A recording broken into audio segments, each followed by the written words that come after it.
Guys, welcome to our channel depth study. जैसा कि पिछले क्लास में हमने आपसे कहा था कि sp3 हाइब्रिडाइजेशन तक हम आपको करा चुके थे।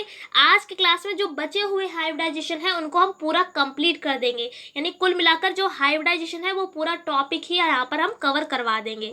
आज के क्लास में सबसे पहले हम पढ़ेंगे sp3d, यानी इस हाइब्रिडाइजेशन के बारे में पढ़ेंगे।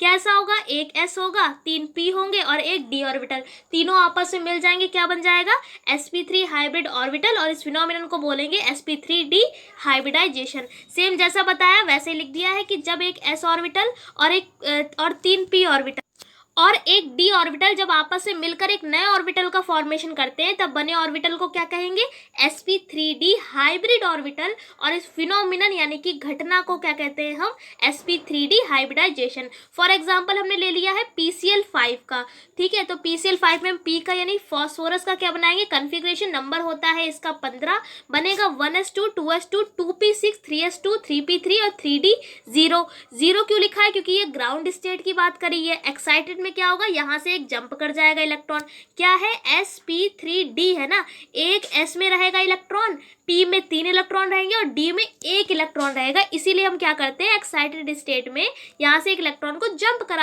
कर देते हैं, क्योंकि हमें p में कितने चाहिए, 3 चाहिए, तो 3 चाहिए। तो इस सिचुएशन के अकॉर्डिंग हम क्या करेंगे, यहाँ पर देखिए एक्साइटेड स्टेट में हमने क्या किया, s में 1 ही रहने दिया, ठीक है, s में 2 थे तो क्या किया, 1 रहने दिया, यहाँ से जंप करवा दिया d में, क्योंकि क्या चाहिए sp3d, तो 1 s हो गया, 3 में p में 3 थे तो उनको वैसे ही रहने दिया, d में अब 1 s से जंप हो गया तो d में भी 1 पहुंच गया इलेक्ट्रॉन। समझ में आपको आ गया होगा क्या किया है, सिचुएशन के अकॉर्डिंग हमने यहाँ पे sp3 की बात थी तो हमने आपको ऐसा कुछ करना था कि s में 1 इलेक्ट्रॉन रह जाए, p में 3 और d में 1, तो हमने ऐसे ही कर लिया है। s में 1 इलेक्ट्रॉन है, p में 3 है और यहाँ पे d में 1 है। और आपको ये पता होना चाहिए कि d में 5 बॉक्सेस बनते हैं, 5 में से 1 इलेक्ट्रॉन था तो हमने 1 इलेक्ट्रॉन को भर दिया, मिलेंगे आपस में तो क्या बनाएंगे, sp3d हाइब्रिडाइजेशन। तो समझ में आपको आ गया होगा। इसकी आपको ज्योमेट्री दिखाते हैं।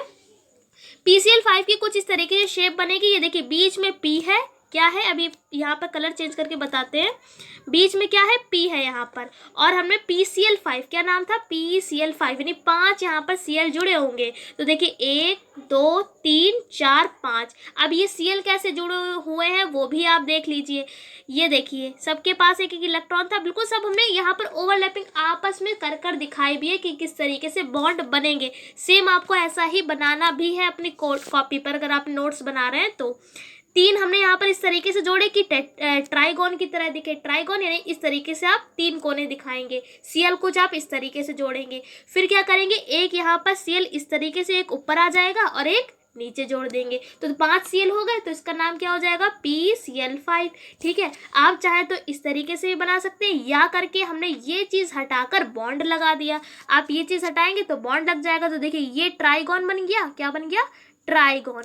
अब यहाँ पर देखिए ये वाली चीज़ आप एक्सिस के ऊपर से दिखा देंगे एक Cl, ठीक है, लेकिन ये वाली चीज़ आप नीचे से दिखाई, ठीक है, ये चीज़ आप ऊपर ना करें, जैसा बना हुआ है सेम आपको ऐसा ही बनाना है। थोड़ी सी भी गलती ना करिएगा कि ये लाइन आप ऊपर ना कर दीजिएगा, ये लाइन आपको इस लाइन के नीचे से ही बनानी है, ठीक है। फिर क्या किया, हमने यहाँ पर जोड़ दिया, आप चाहे इसको डैश डैश करके बना दीजिए, इन सारे शेप्स को हमने जोड़ दिया है, ठीक है। तो इसकी आकृति आप देख सकते हैं क्या हो जाएगी, ट्राइगोनल बाई पिरामिडल शेप। आप इसकी कैसे, यानी ज्योमेट्री आप किसकी कैसे याद रखेंगे, तो ये देखिए ये ट्राइगोन है, ट्राइगोन तो समझते होंगे आप, त्रिकोण। अब आप देखिए पिरामिड कुछ ऐसे तो पिरामिड होता है, आपने देखे भी होंगे मूवीज वगैरह में। तो पिरामिड क्या है, तो ये देखिए एक पिरामिड ऊपर है, एक पिरामिड ये देखिए नीचे की ओर बन रहा है, तो 2 पिरामिड है, तो इसका नाम क्या हो जाएगा, बाई पिरामिडल, ठीक है, ट्राइगोन बाई पिरामिडल। देखिए बीच में क्या है, ट्राइगोनल है यानी ट्राइगोन है, और ऊपर एक है एक नीचे है पिरामिडल, तो इसका नाम क्या हो जाएगा, trigonal bi pyramidal. Bond angle क्या हो जाएगा इसका, 120 डिग्री भी होता है और 120 डिग्री और 90 डिग्री इसका बॉन्ड एंगल होता है। तो समझ में आपको आ गया होगा। अब हम बात करेंगे इसके, थोड़ा सा इसके बारे में लिख दिया है कि फॉस्फोरस, चाहे आप P भी लिख सकते हैं, कि फॉस्फोरस पेंटाक्लोराइड, इसका नाम है PCl5 का। फॉस्फोरस पेंटाक्लोराइड में जो फॉस्फोरस होता है वो sp3 हाइब्रिडाइज्ड होता है, जबकि 3 Cl ट्राइगोन के तीनों कॉर्नर्स पर और Cl एटम प्लेन के ऊपर होता है एक और एक प्लेन के नीचे होता है। कुछ इसी तरीके से हमने बनाया था। P था, Cl एक यहाँ था, एक यहाँ था, एक यहाँ था, तीनों क्या बना रहे थे, ट्राइगोन बना रहे थे कुछ इस तरीके से। ठीक है, एक प्लेन के ऊपर ये प्लेन है, एक प्लेन के क्या था, नीचे था। कुछ यहाँ पर हमने सही से नहीं बनाया है, बट यहाँ पर P था और इस तरीके से वो बना रहा था ट्राइगोन। एक प्लेन के ऊपर Cl था और एक प्लेन के नीचे Cl था, तो उसी के बारे में हमने यहाँ पर लिख दिया है। अब हम पढ़ेंगे इसके अगले हाइब्रिडाइजेशन के बारे में, sp3d2 के बारे में। ये भी बहुत आसान है कि एक s ऑर्बिटल होगा, 3 p होंगे और 2 d ऑर्बिटल होंगे, तीनों को आपस में मिला देंगे, क्या बन जाएगा, sp3d2 हाइब्रिड ऑर्बिटल, और इस फिनोमिनन को हम बोलेंगे sp3d2। फॉर एग्जांपल के लिए हमने यहाँ पर ले लिया है sf6। ठीक है, s का यानी सल्फर का जो नंबर होता है वो होता है 16। कन्फिग्रेशन जब बनाएंगे तो कुछ इस तरीके से बनेगा। एक्साइटेड स्टेट में क्या होगा, हमें चाहिए है sp3d2, s में एक होना चाहिए, तो हमने क्या किया, s को यहाँ से एक उठा के d में पहुँचा दिया। ठीक है, तो d में एक आ गया, फिर p में भी यहाँ पर 4 थे इलेक्ट्रॉन, तो 4 में से एक और इसमें जंप करा दिया। कुल मिलाकर हमने एक एक इलेक्ट्रॉन s और p से उठाकर हमने d में डाल दिया एक्साइटेड स्टेट में। तो यहाँ पर देख सकते हैं s में एक है, p में कितने 3 है और d में 2 है, तो ये सब मिलेंगे आपस में, क्या बन जाएगा, sp3d2 हाइब्रिडाइजेशन। आपको इसकी ज्योमेट्री दिखाते हैं, कुछ इस तरीके से होती है। क्या नाम था हमारा, sf6। तो देखिए बीच में s है, चारों कोनों पर क्या हुआ है, f, यानी कि फ्लोराइड जुड़ा हुआ है। एक प्लेन के ऊपर है f और एक प्लेन के नीचे f है। आप ऐसे भी बना सकते हैं, या हमने यहाँ पर देखिए बॉन्ड लगाकर भी बना रखा है ना। इसकी शेप क्या, सॉरी इसकी ज्योमेट्री क्या हो जाएगी, ऑक्टाहेड्रल, और बॉन्ड एंगल आप देखेंगे हर जगह 90 डिग्री का एंगल बन रहा है, तो इसकी बॉन्ड एंगल क्या हो जाएगा, 90 डिग्री। अब इसके बारे में थोड़ा सा लिख देंगे कि यहाँ पर सल्फर हेक्साफ्लोराइड, क्या, SF6 इसी का नाम है, आप चाहें तो SF6 भी लिख सकते हैं। यानी कि सल्फर हेक्साफ्लोराइड में जो S होता है वो स्क्वायर के सेंटर पर, स्क्वायर क्या होता है भाई, इस वर्ग को स्क्वायर बोलते हैं। बीच में क्या था, S, बीच का मतलब है सेंटर पर, तो स्क्वायर के सेंटर पर कौन था, S था, और 4 कॉर्नर पर कौन थे, F थे। एक प्लेन के ऊपर F था यानी फ्लोराइड, और एक प्लेन के नीचे था, तो सेम ऐसा ही हमने यहाँ पर लिख दिया है। अब हम क्या पढ़ेंगे, sp3d3 हाइब्रिडाइजेशन। ये इस हाइब्रिडाइजेशन का लास्ट है।